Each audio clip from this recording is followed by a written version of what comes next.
तो this is Ranjit Kumar Jha और आप देखना स्टार्ट कर चुके हैं योर ब्यूटीफुल सा चैनल पीपीडीआर के जे यानी फिजिक्स पॉइंट दरभंगा। तो गाइस जैसा कि अभी इलेक्ट्रोस्टैटिक का सीरीज चल रहा है जिसमें अपन लोग अभी पहुंच चुके हैं इलेक्ट्रिक फ्लक्स पर। कहां पर पहुंच चुके हैं? इलेक्ट्रिक फ्लक्स पर। आज का लेक्चर नंबर हो गया 30, जहां पे आज अपन लोग पढ़ेंगे flux link through a lateral surface. और हाँ, इस लेक्चर का भी आपको नोट पीडीएफ फॉर्मेट में डिस्क्रिप्शन बॉक्स के भीतर मिल जाएगा, तो वहां से जाके आप डाउनलोड कर सकते हैं। तो चलिए हेडिंग लगाइए, flux link through a lateral surface. Flux link through lateral surface, lateral surface। चलिए lateral surface से फ्लक्स क्या लिंक होगा वो अपन लोग समझने की कोशिश करते हैं। तो पहले ये जानते हैं कि lateral surface है क्या।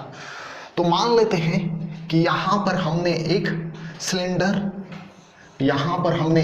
सिलेंडर को कंस्ट्रक्ट करा, यहां पर हमने एक सिलेंडर कंस्ट्रक्ट करा, ठीक है, यहां पर हमने एक सिलेंडर बनाया। मान लेते हैं कि इस सिलेंडर का रेडियस क्या है? इस सिलेंडर का रेडियस कैपिटल आर है, ये सिलेंडर का कैपिटल रेडियस आर है, ठीक है। और इस सिलेंडर का लेंथ हमने मान लो दे दिया एल लेंथ है। क्या लेंथ है? L length. इस सिलेंडर का लेंथ एल है और इसका रेडियस कैपिटल आर दिया गया है। ये इसका एक्सिस हुआ सिलेंडर का। ये क्या है? हमने एक सिलेंडर कंस्ट्रक्ट करा जिसका रेडियस कैपिटल आर है और जिनका लेंथ आपको एल दे दिया गया है, ठीक है। अब रहा बात, इसमें समझने की कोशिश करते हैं कि लैटरल सरफेस किसे कहते हैं। तो देखो, लैटरल सरफेस इसको बोलते हैं, मान लो कि ये एक मार्कर है तो लैटरल सरफेस इसको बोलते हैं, ठीक है। जो कर्व सरफेस है उसे अपन लैटरल सरफेस बोलते हैं।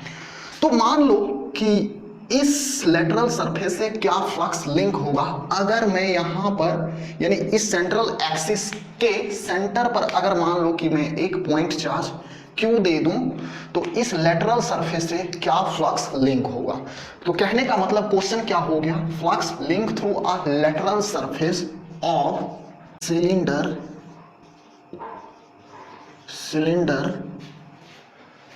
Due to point charge which is kept at the center of this cylinder, कहां पे? तो ऑन द एक्सियल लाइन पे या ऑन द एक्सियल एक्सिस पे। तो ठीक है, चलिए समझने की कोशिश करते हैं। तो एक बात जरा ध्यान से समझने की कोशिश करना, हमने लेक्चर नंबर 28 में आपको क्या समझाया था कि इस पॉइंट चार्ज के चलते एक सर्कुलर डिस्क है जो कि कुछ डिस्टेंस दिया गया था। उस डिस्टेंस के कारण, इस पॉइंट चार्ज के कारण उस डिस्टेंस पर एक जो सर्कुलर डिस्क था, उस डिस्क से क्या फ्लक्स लिंक हो रहा था वो आपने देखा था। क्या लिंक हो रहा था? तो फ्लक्स यानी फाई नेट आपका क्या लिंक हो रहा था? तो फाई नेट इक्वल टू आपने निकाला था 2 pi k q into 1 minus cos theta निकाला था, 1 माइनस कॉस थीटा निकाला था। यानी कहने का मतलब, मान लो कि ये जो डिस्टेंस अभी सेंटर है, तो कहने का मतलब ये लेंथ क्या हो गया? L/2 हो गया। टोटल लेंथ आपका L दिया गया है, यानी L/2 लेंथ पर फ्लक्स क्या लिंक हो रहा था? तो फ्लक्स आपका लिंक हो रहा था 2 pi k q into 1 minus cos theta, where theta क्या था? तो थीटा एंगल था। क्या? तो कैसे समझने की कोशिश करते हैं। तो यहां पर अपना क्या था? एक पॉइंट चार्ज था। यहां से हमने बताया था कि एक सर्कुलर डिस्क है, ये एक सर्कुलर डिस्क है, सपोज करो कि ये एक सर्कुलर डिस्क है, ठीक है। तो थीटा क्या एंगल था? तो थीटा ये एंगल था। थीटा क्या था? तो थीटा आपका ये इनका डिस्क का या ये जो सर्कुलर प्लेट है जिसका रेडियस कैपिटल आर मान लो है, तो थीटा क्या था? Theta is the angle between this point to the surface of that circular disc, ठीक है। तो यहां पे हम ये समझने की कोशिश करेंगे इस पे क्या फ्लक्स लिंक होगा वो तो अपने को मालूम था। आज अपन लोग ये फाइंड करने की कोशिश करेंगे कि ये जो सरफेस है या लेटरल सरफेस है, इस लेटरल सरफेस से क्या फ्लक्स लिंक होगा। तो चलिए समझने की कोशिश करते हैं। तो हम लोग क्या करेंगे, जस्ट लेक्चर नंबर 28 में आपने जो पढ़ा कंसेप्ट, उसी कंसेप्ट को यहाँ पर यूज करेंगे। तो चलिए यूज करते हैं। क्या हमने वहां पर समझाया था, तो हम वहां पर एक स्ट्रिप कंसीडर करेंगे। यहां पर हम एक स्ट्रिप कंसीडर करेंगे x डिस्टेंस पर एक हम स्ट्रिप कंसीडर करेंगे ऑफ थिकनेस क्या, तो of thickness dx x distance से, यानी इस पॉइंट चार्ज से x डिस्टेंस पर dx थिकनेस का हम यहां पर एक स्ट्रिप कंसीडर करेंगे। ठीक है, ये स्ट्रिप हमने कंसीडर करा। ये स्ट्रिप ऐसे होगा, फिर अंदर का पार्ट हमने नहीं दिखाया है क्योंकि ऐसे होगा। देखो ये एक सिलेंडर है, कैसे समझने की कोशिश करना। ये एक सिलेंडर है, तो यहां पर चार्ज है, तो यहां से हमने x डिस्टेंस पर एक स्ट्रिप जो कंसीडर करा, तो फ्रंट का साइड अपने को विजिबल है और बैक साइड अपने को विजिबल नहीं है, तो इसीलिए हमने नहीं दिखाया। तो हमने क्या करा है, इस लेटरल सरफेस से क्या इलेक्ट्रिक फ्लक्स लिंक होगा due to this point charges. तो हमने क्या करा है, x डिस्टेंस पर एक dx थिकनेस का एक छोटा सा स्ट्रिप कंसीडर करा है टू फाइंड इलेक्ट्रिक फ्लक्स। ध्यान से देखना, बहुत ही इंपॉर्टेंट ये लेक्चर है। To find electric flux we have consider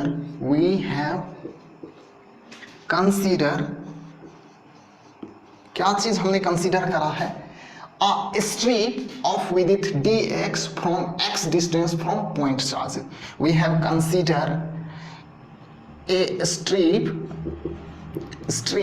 of very thin of dx thickness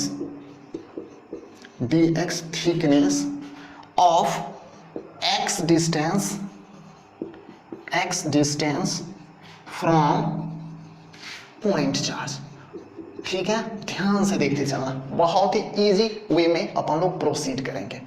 हमने x डिस्टेंस पर एक dx थिकनेस का एक हमने स्ट्रिप कंसीडर करा है।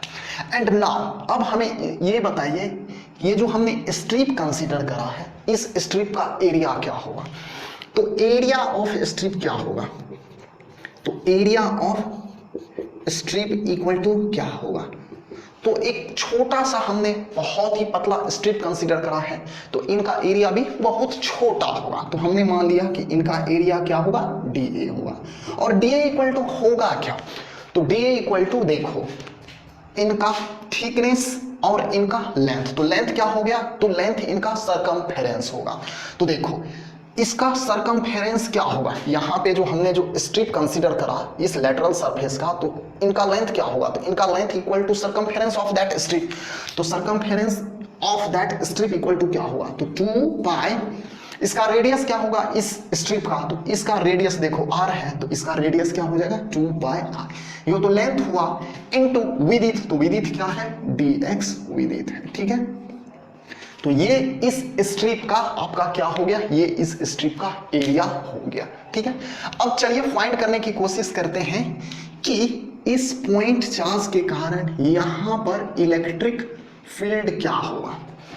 तो electric field due to point charges at distance somethings equal to क्या होता है, तो आपने पढ़ा था कि electric field due to a point charges at distance x equal to होता है kq upon x square, where x is the distance from that point charges to that particular point। तो यहां से इनका डिस्टेंस क्या होगा, तो चलिए पहले अपन लोग इसे मैच कर देते हैं। मैच कर दिया, चलिए अब एक बात बताओ, जैसा कि हमने क्या बताया कि ये dx बहुत ही पतला है या बहुत ही थीन है, तो ये इतना थीन है कि this is considered as what, तो this is considered as a straight line. ये क्या कंसीडर करा जाएगा, एक स्ट्रेट लाइन कंसीडर करा जाएगा।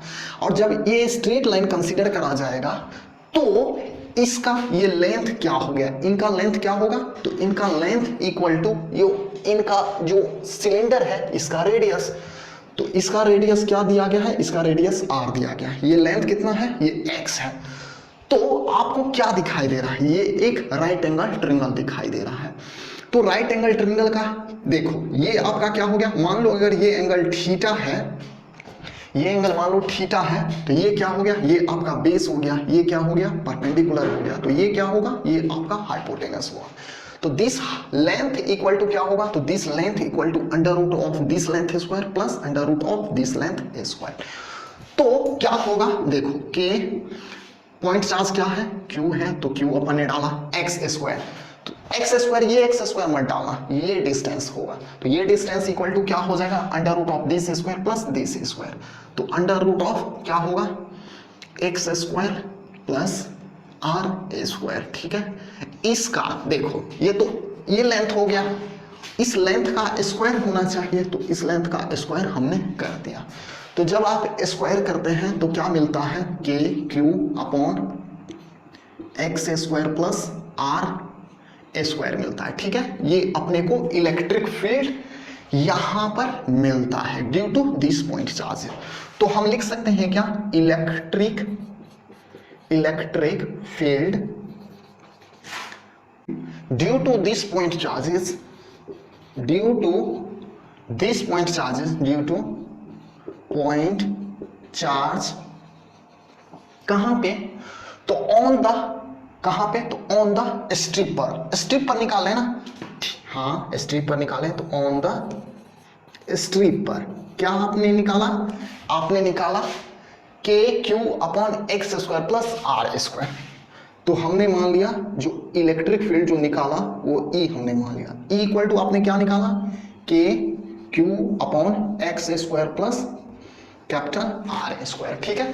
X square k q upon x square plus r square, यहां पर इलेक्ट्रिक फील्ड निकाला। अब हमें एक बात बताओ, ये मिटा दूं क्या, चलिए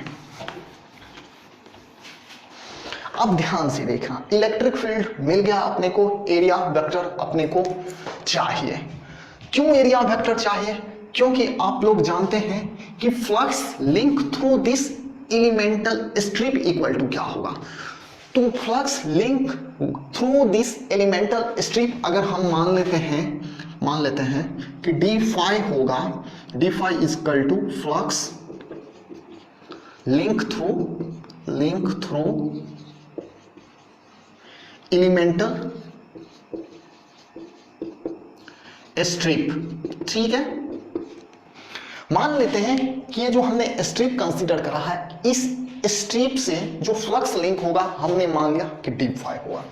तो डी फाई इक्वल टू होता क्या है, तो डी फाई इक्वल टू आपने पढ़ा होगा electric field vector into area vector, electric field vector into area vector.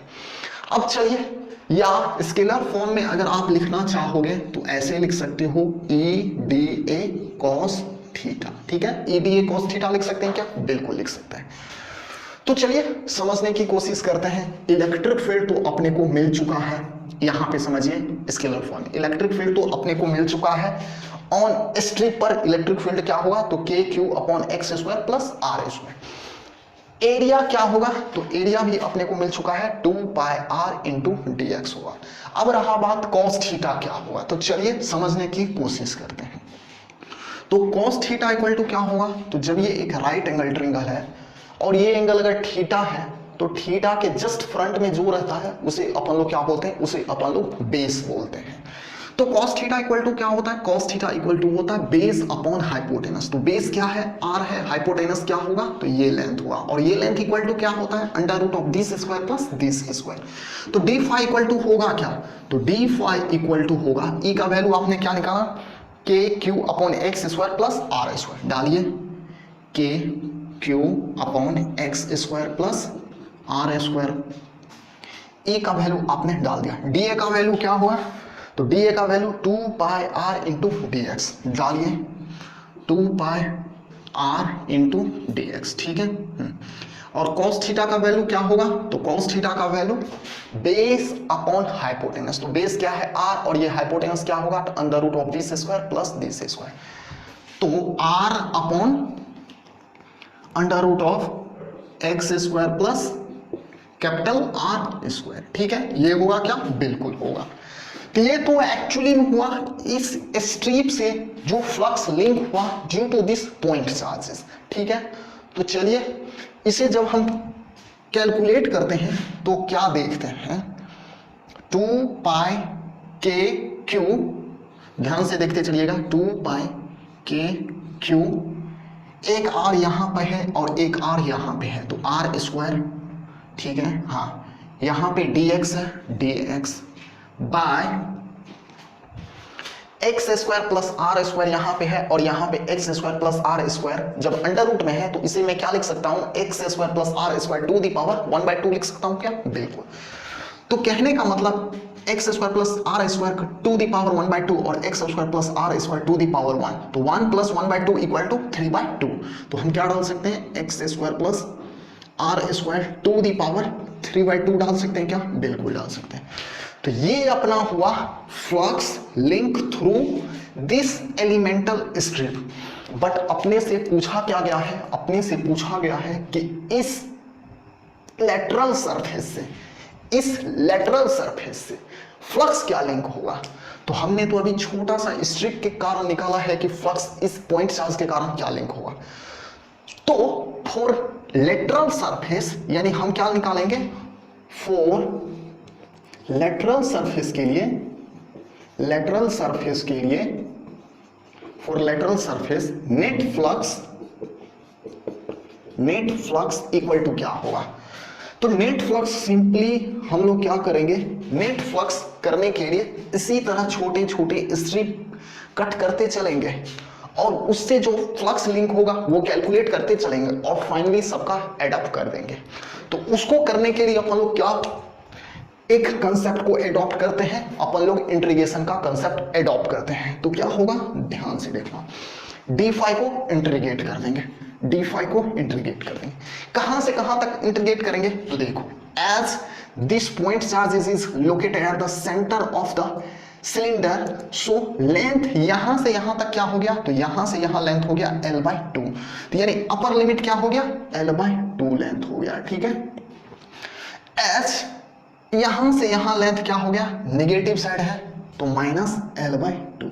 ठीक है, ये लिमिट होगा क्या, अरे बाबा यहां से यहां तक फ्लक्स लिंक फाइंड कर लेंगे इस लेटरल सरफेस से क्या होगा, और फिर यहां से यहां तक फ्लक्स लिंक क्या होगा लेटरल सरफेस से वो फाइंड कर लेंगे। तो लिमिट कहां से कहां होगा, -L/2 से +L/2 तक। यहां तक समझ में आया, चलिए समझ में आया तो आगे प्रोसीड करते हैं। तो डी फाई का वैल्यू एक्चुअली में है क्या, तो डी फाई का वैल्यू है 2 pi k q r square dx upon, put कीजिए 2 pi k q r square dx upon x square plus r square to the power 3/2, x square plus r square to the power 3/2। चलिए इसे आप integrate कीजिए, -L/2 से +L/2 तक integrate कीजिए।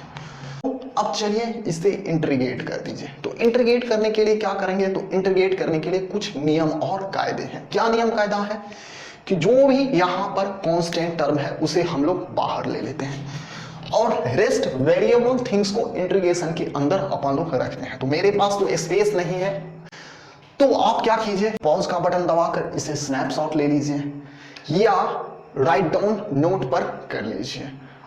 ठीक है, मिटा दूं क्या, चलिए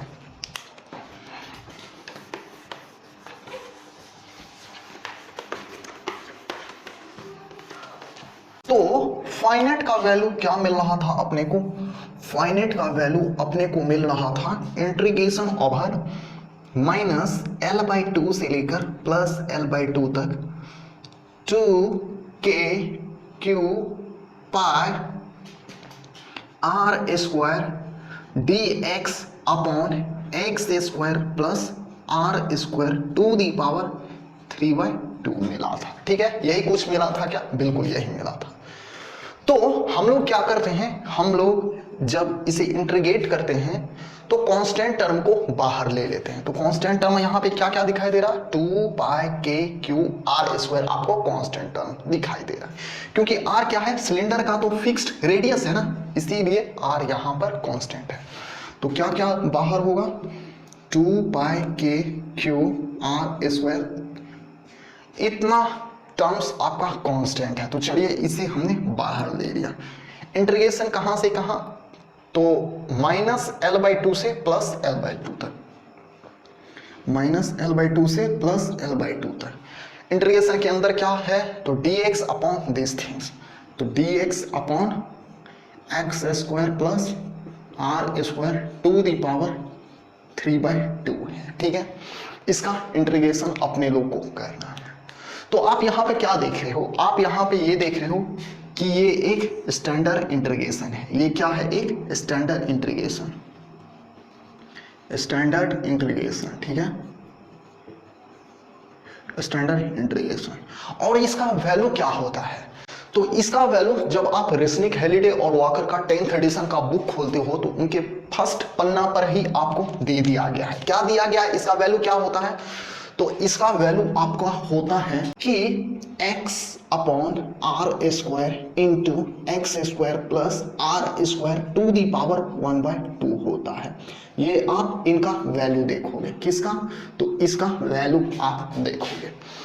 अब रहा बात कि वैल्यू हमने तो बुक से लेकर यहाँ पर डायरेक्टली पुट करा है, अब एक्चुअली में ये वैल्यू आया कैसे, तो इसे समझने के लिए हम आपको मैथमेटिक्स पर ले जाना चाहेंगे।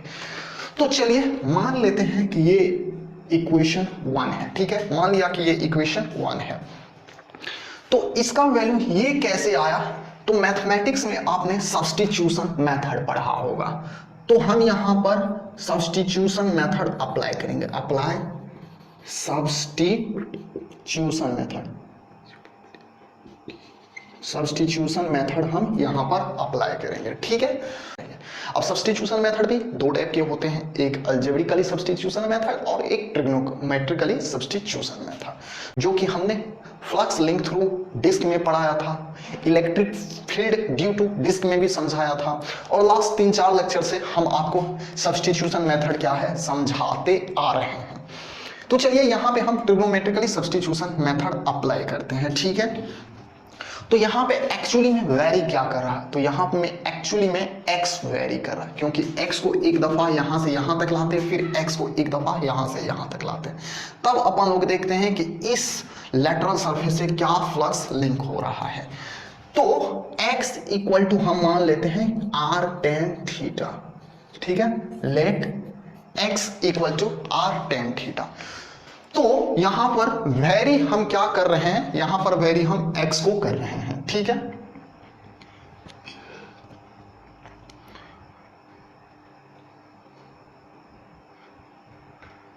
तो हम यहां पर क्या करेंगे, इसे डिफरेंशिएट कर देंगे विथ रिस्पेक्ट टू थीटा। इसे किसके रिस्पेक्ट में डिफरेंशिएट करेंगे, थीटा के रिस्पेक्ट में डिफरेंशिएट कर देंगे। तो dx by d theta equal to क्या हुआ, तो dx by d theta equal to क्या हुआ, तो देखो ये इसका डिफरेंशिएशन क्या होगा, तो इसे आप u v का फॉर्मेट में लगा सकते हो। तो डिफरेंशिएशन ऑफ u भी इक्वल टू क्या होता है, तो डिफरेंशिएशन ऑफ u और v को छोड़ते हैं, फिर प्लस v को छोड़ते हैं और डिफरेंशिएशन ऑफ u करते हैं, तो वही अपन लोग अप्लाई करेंगे। As r is a what, as r is a constant and tan theta is what, तो tan theta is variable because I have substituted this x in terms of theta, that is why I have differentiated this x with respect to theta. So क्या होगा, r tan theta का differentiation sec square theta होगा क्या, बिल्कुल, plus tan theta into differentiation of this thing, तो differentiation of r equal to क्या होगा, तो 0, तो 0 से किसी चीज को मल्टीप्लाई करते हैं तो 0 हो जाता है। तो dx इक्वल टू क्या होगा, तो dx equal to r sec square theta d theta होगा। कहने का मतलब dx equal to r sec square theta d theta. ठीक है, अपने को मिल चुका है। नाउ अब ध्यान से देखिए, ये dx यहाँ पे भी है और dx का वैल्यू आपको मिल चुका है। x आपने क्या माना था, x को आपने r tan थीटा माना है, तो इस वैल्यू को आप यहाँ पे पुट कर दीजिए तो क्या आप देखेंगे। तो चलिए अपन लोग पुट करने की कोशिश करते हैं। तो चलिए डायरेक्टली अपन लोग फाइंड करने की कोशिश करेंगे। तो फाइनेट इक्वल टू क्या होगा, तो ध्यान से देखना, फाइनेट इक्वल टू जो भी कांस्टेंट है वो कांस्टेंट, तो 2 pi k q r square भी है, आर स्क्वायर, लिमिट भी है -L/2 से लेकर +L/2 तक, ऊपर में dx दिया गया है और dx का वैल्यू आपने क्या निकाला है, तो dx का value r sec square theta d theta निकाला। तो चलिए पुट कर देते हैं, r sec square theta d theta आपने निकाला है, ठीक है। बाय का चिन्ह है तो बाय का चिन्ह हमने दिया, x स्क्वायर इक्वल टू क्या होगा, तो एज x इक्वल टू आपने r tan थीटा माना था, तो x स्क्वायर इक्वल टू क्या हो जाएगा, तो r square tan square theta होगा क्या, बिल्कुल होगा, क्योंकि x equal to r tan theta माना था, तो x square equal to r square tan square theta, plus का साइन है तो प्लस का साइन दिया आर स्क्वायर, तो आर स्क्वायर, ठीक है, हमने पुट कर दिया। अब ध्यान से देखिए इसका भी पावर 3/2 है, तो हम यहाँ पे क्या कर देंगे, हम यहाँ पर पावर 3/2 जो है वो सिंपली वहां पे पुट कर देंगे। तो चलिए आगे बढ़ते हैं। तो फाइनेट इक्वल टू क्या होगा, तो फाइनेट इक्वल टू जो भी यहाँ पे है उसे आप पहले छाप दीजिए, 2 pi k q r square integration over -L/2 से +L/2 तक, आर स्क्वायर सॉरी आर है sec square theta d theta into sorry by, आप क्या देख रहे हैं यहाँ पे आर स्क्वायर है उसमें भी आर स्क्वायर है, तो हम क्या करेंगे, हम दोनों में से r को कॉमन लेके बाहर निकाल लेंगे। तो चलिए बाहर निकाल लिया, तो आर स्क्वायर इसमें भी है, आर स्क्वायर इसमें भी है, बट इनका पावर भी 3/2 है, तो इनका पावर अपन ने अप्लाई कर दिया। इनके अंदर क्या बचा, तो इनके अंदर tan स्क्वायर थीटा बचा, तो tan स्क्वायर थीटा हुआ, इसमें तो आर स्क्वायर अपन ने कॉमन ले लिया, तो बचा क्या, तो बचा सिंपल 1 बचा, इसका पावर क्या होगा, तो इसका पावर भी 3/2 होगा, ठीक है, हमने अप्लाई कर दिया। अब चलिए आगे बढ़ते हैं। तो फाइनेट इक्वल टू आप क्या देख रहे हो, जो कांस्टेंट है वो कांस्टेंट आप लगा दीजिए, 2 pi k q r square integration over -L/2 से +L/2 तक, -L/2 से लेकर +L/2 तक, r sec square theta d theta upon, अब देखो a to the power m into a to the power n, कहने का मतलब a to the power m to the power n equal to क्या होता है, a to the power mn होता है। तो चलिए ये फॉर्मूला यहां पर अप्लाई कर दीजिए, तो क्या होगा, देखो ये 2 और ये 2 कैंसिल हो जाएगा, तो क्या बचेगा अपने को, सिंपली यहाँ पे आर क्यू बचेगा, बचेगा क्या, बिल्कुल। अब देखो tan square theta plus 1 equal to क्या होता है, तो tan square theta plus 1 equal to sec square theta होता है, बिलो ऑफ 10th स्टैंडर्ड में आपने ये फॉर्मूला वगैरह पढ़ा होगा। तो क्या होगा, सेक स्क्वायर थीटा होता है, ठीक है, और इसका पावर भी 3/2 है, तो चलिए वो अपन लोग यहाँ पर अप्लाई कर देते हैं। फिर वही formula a to the power m to the power n equal to क्या होता है, a to the power m n होता है, तो यहाँ से 2 कैंसिल हो जाएगा, तो सेक क्यू थीटा बचेगा। तो कहने का मतलब फाइनेट इक्वल टू क्या मिला, 2 pi k q r square integration over -L/2 से +L/2 तक, r sec square theta d theta upon r q, और ये क्या बचा, तो ये अपना सेक क्यू थीटा बचा, ठीक है। हाँ अब देखिए कुछ कटिंग खुटिंग होने वाला है क्या, बिल्कुल कटिंग खुटिंग होएगा। देखो क्या से क्या कटिंग होएगा, तो यहाँ पे आर है, यहाँ पे आर क्यू है, तो यहाँ पे क्या बचेगा, आर स्क्वायर बचेगा, यहाँ पे सेक स्क्वायर थीटा है, यहाँ पे सेक क्यू थीटा है, तो क्या बचेगा यहाँ पे नीचे में ओनली सेक थीटा बचेगा, ठीक है। तो चलिए आगे अपन लोग बढ़ते हैं। तो आप क्या देख रहे हो, आप देख रहे हो फाइनेट का वैल्यू आपको दिखाई दे रहा है 2 pi k q r square. अब देखो नीचे में क्या है, नीचे में आर स्क्वायर है, तो नीचे में हमने क्या दिया, आर स्क्वायर दे दिया, ठीक है। ऊपर में क्या दिख रहा है, ये सेक स्क्वायर थीटा तो कैंसिल हो गया, डी थीटा बचा है, तो चलिए डी थीटा लगा दीजिए। D theta by r square, और नीचे में क्या है सेक थीटा, यानी सेक थीटा, और 1 by sec theta equal to क्या होता है, तो 1 by sec theta equal to cos theta होता है।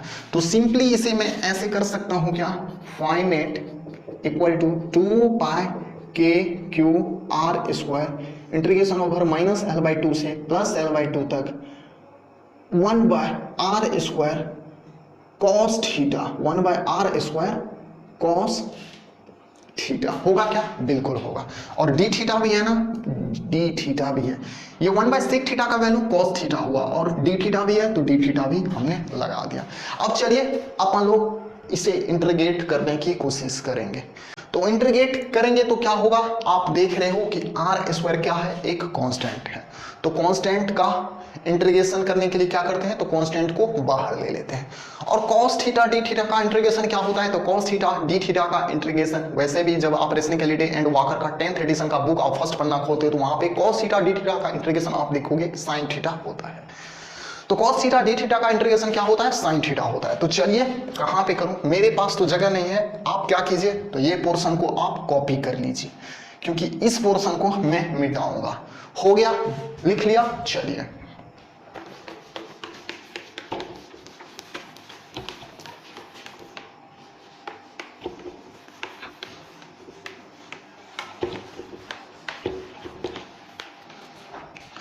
तो फाइनेट का वैल्यू आपको क्या मिला था, फाइनेट को वैल्यू आपको मिला था 2 pi k q r square integration over minus l by 2 से लेकर प्लस एल बाई 2 तक 1 by r square cos theta d theta आपको मिला था, बिल्कुल यही मिला था।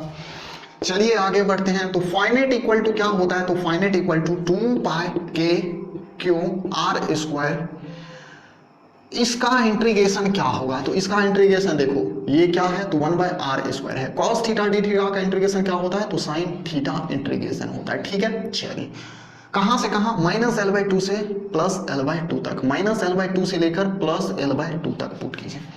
अब आप क्या देख रहे हो, यहां पे आप देख रहे हो कि ये अलजेब्रिकली फॉर्म में है और ये ट्रिग्नोमेट्रिकली फॉर्म में है।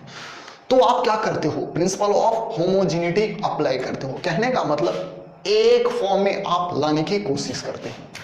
तो ये ट्रिग्नोमेट्रिकली फॉर्म में है, इसे अलजेब्रिकली फॉर्म में आप ले आइए। तो साइन थीटा इक्वल टू होता क्या है, तो साइन थीटा इक्वल टू होता है परपेंडिकुलर अपॉन हाइपोटेनस। तो इस ट्रिंगल को जब आप गौर करके देखेंगे तो इसमें परपेंडिकुलर क्या है, तो परपेंडिकुलर क्या होता है, देखो थीटा से जो लगा हुआ है उसे अपन लोग परपेंडिकुलर बोलते हैं। तो ध्यान से देखिए थीटा से क्या लगा हुआ है, तो थीटा से देखो x लगा हुआ है, तो x अपॉन दिस थिंग्स यानी परपेंडिकुलर अपॉन हाइपोटेनस, तो x अपॉन दिस थिंग, और दिस थिंग्स इक्वल टू क्या होगा, तो under root of this square plus this square. तो क्या होगा, कहने का मतलब फाइनेट का वैल्यू आपको मिलेगा, ये जो है वो अप्लाई कर दीजिए 2 pi k q r square, चलिए अप्लाई कर दिया। यहाँ पे क्या है 1 बाय आर स्क्वायर है, चलिए 1 बाय आर स्क्वायर को अपन ने पुट करा। साइन थीटा इक्वल टू क्या होगा, तो sine theta equal to perpendicular, perpendicular क्या है, बेस एक्स है तो एक्स अपन ने डाला अपॉन हाइपोटेनस, तो हाइपोटेनस क्या होता है, under root of this square plus this square, अरे ये length equal to under root of this square plus this square. तो चलिए पुट कीजिए under root of x square plus r square. ठीक है, होगा क्या, बिल्कुल होगा। तो आप गौर करके देखिए कि इसका वैल्यू हमने क्या बताया था, इसका value x upon r square into x square plus r square to the power 1/2 बताया था क्या, बिल्कुल यही बताया था। और यहाँ पे गौर करके देखिए वही वैल्यू है क्या, बिल्कुल दिखाई दे रहा, देखो x अपॉन आर स्क्वायर, अब x square plus r square का अंडर रूट है तो इसीलिए अंडर रूट को हटा के आप 1/2 भी डाल सकते हैं। तो देखो यहां से इसका वैल्यू या इस स्टैंडर्ड इंटीग्रेशन का ये वैल्यू कैसे आया, ये भी हमने यहां पे प्रूफ कर दिया है। ठीक है, प्रूफ कर दिया है, प्रूफ हमने प्रूव कर दिया है। ठीक है, चलिए ये तो हमने प्रूव कर दिया, वो अपना एम नहीं था। अपना एम क्या है, अपना एम है इस लेटरल सरफेस से क्या फ्लक्स लिंक हो रहा है, क्या फ्लक्स लिंक हो रहा किससे, तो इस लेटरल सरफेस से, तो वो फाइंड करने का। तो फाइनेट भी तो अपन लोग को मिल चुका है, सिंपली यहाँ पर क्या पुट करेंगे, सिंपली यहाँ पर x का लिमिट पुट करेंगे -L/2 से +L/2 तक, तो -L/2 से +L/2 तक लिमिट पुट कीजिए। तो फाइनेट इक्वल टू क्या होगा, तो देखो ये कांस्टेंट है तो वो कांस्टेंट अप्लाई कीजिए 2πk/q/r², ठीक है।